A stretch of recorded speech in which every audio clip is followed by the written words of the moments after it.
Alright, this is a long-term review of this Ryobi Brushless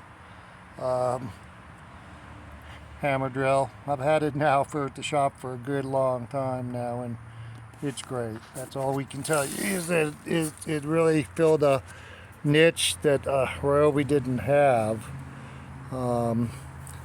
It's got down here the different modes.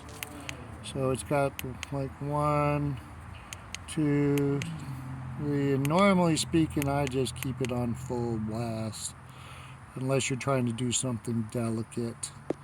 Alright, and so I'm putting on a nut right now, right here on this PTO.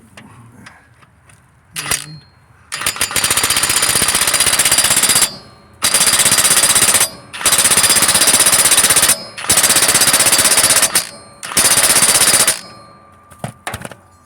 okay, that should pretty do it right there. That's a good puppy dog.